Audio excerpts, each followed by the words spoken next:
want to bring in Dr. Yan. But Jack, as we bring Dr. Yan in, I know you had a question for Stephen Mosher. We couldn't get time for. Why don't you ask Dr. Yan? Well, Dr. Yan, I was wanted to comment about some of the things that Dr. Mosher was saying. It was really a sort of statement. Yesterday, we had Dr. Ryan of the World Health Organization come out and say, almost as a kind of preemptive warning to the world, that, hey, people, we may never get to the bottom of this. We may never find out where this is. And again, the World Health Organization still has not resolved their agreement with the Chinese Communist Party as to how they're actually going to investigate this virus. But Dr. Yan, for our audience, I really want you to talk about, I know that you believe that this virus was released on purpose by the CCP. And we talked about this over the weekend, and you had a really poignant way of describing why you thought this was the case. And it was because you look back at Chinese history and you realize that they'd done multiple things like this in the past. And I wish you could kind of talk about that and explain to you your awakening as to the evil of the CCP during your discovery about this virus in the early weeks of January and late December. Oh, thank you, Jack. Thank you, sir. And also, I want to stress this question from the beginning of my investigation. So as I mentioned, I started back to the 31 December last year. And during my investigation, the 2 times from that time to the mid-January, I start to realize this is not as easy as just a natural origin virus come like other something like the flu or something come to the human, because all the evidence I see from the scientific evidence based on genome to the scientists and also the doctors' reaction and also CDC people's reaction and also our government's enforcement to stop talking and to uniform all the discussion about this outbreak all show that this is not just some common things like the common new pandemic, new outbreak, or new virus jump into human.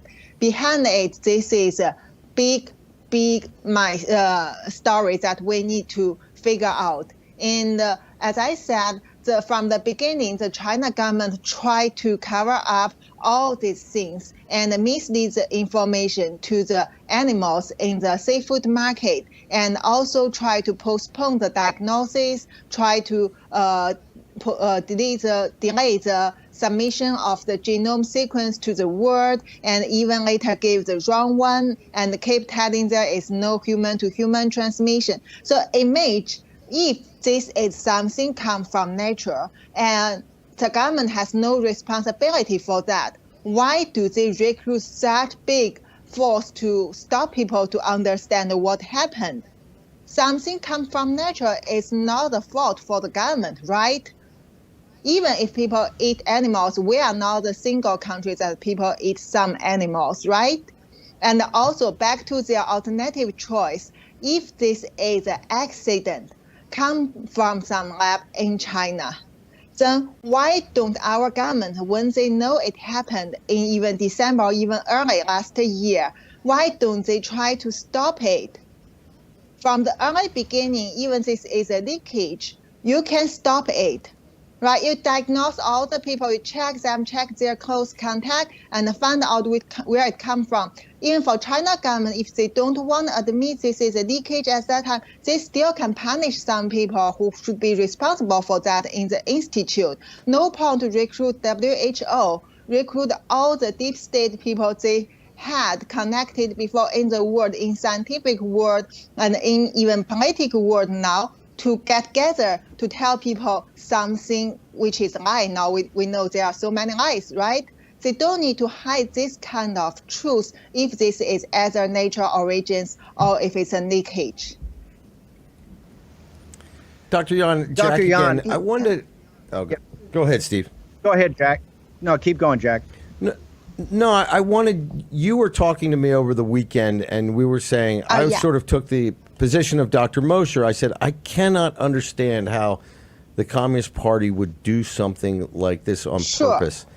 And one of the things that you told me was your eyes started to open when you really were getting threatened by your colleagues at the lab in Hong Kong by just asking questions. Your boss told you hey, you don't want to be disappeared.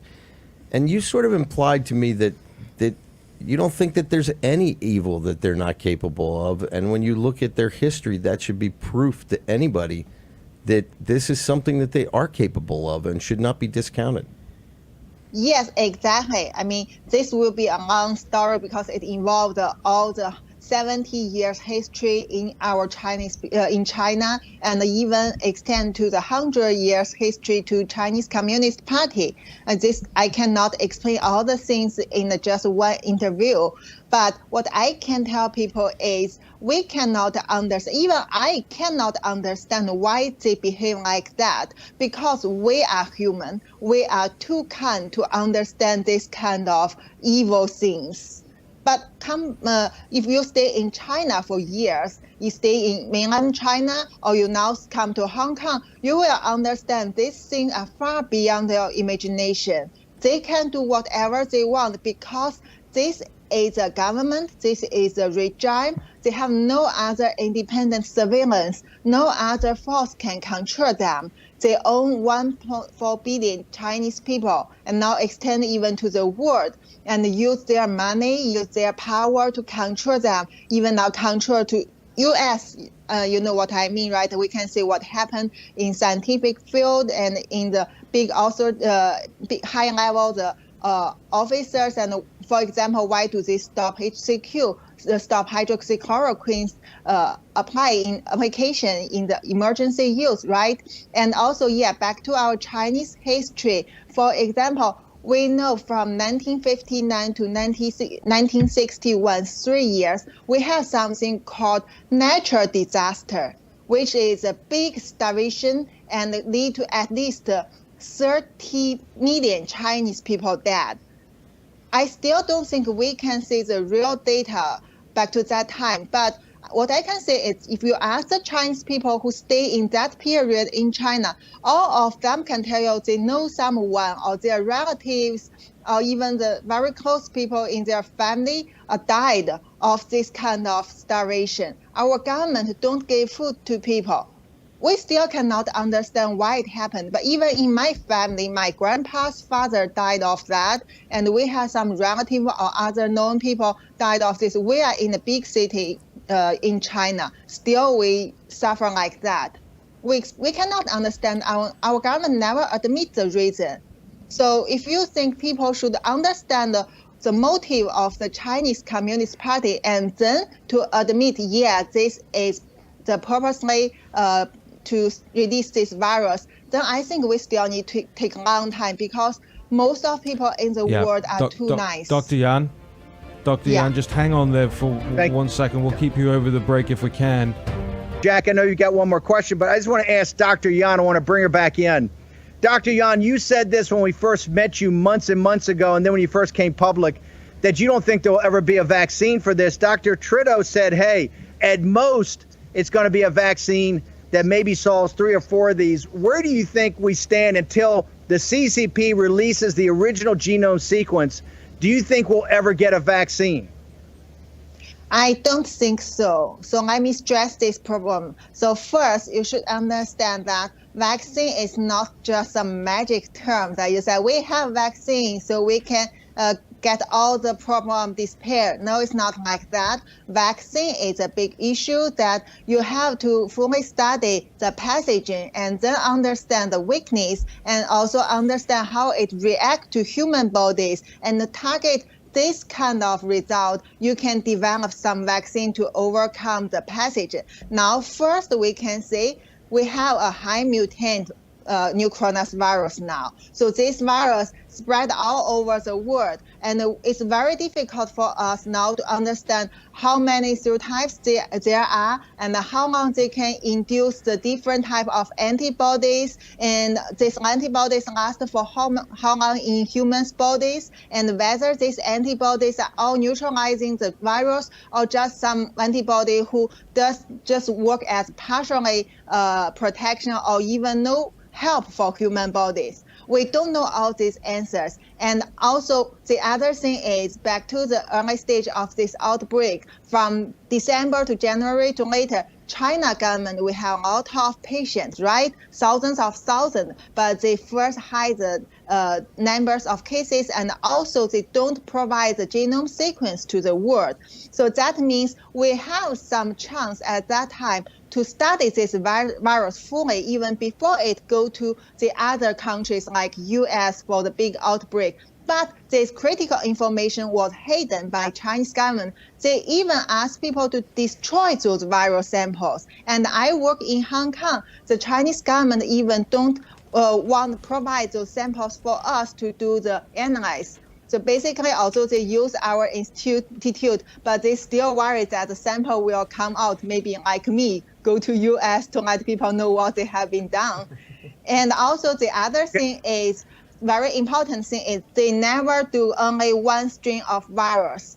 So it makes there are many virus strains in that stock, and they purposely release some. Why cannot they release the others? And how could you get a vaccine to overcome such problem? Jack, I know you got a question to wrap this up. Very quickly, guys. Dr. Yan, I wanted to just get your answer on this real quick. We talked over the weekend, and really some of the things you touched me, and I asked you about, do you feel safe in America? And you answered something to the effect that none of us are going to be safe unless we defeat the CCP. Could you just elaborate on that real quick? 30 seconds, Dr. Yan. No one is safe in any of the place in the world, like we faced to this outbreak, right? And who did to this outbreak? Chinese Communist Party. And if they still stay there, how could people trust it? How could people let it stay there and feel we are safe just because we are not in mainland China or not in Hong Kong? Again, this is still common sense. You cannot trust them, so you cannot feel safe because they want to control you. Dr. Yan, thank you once again for joining us here on War Room Pandemic. We're always so grateful to have you as a hero here on the show time and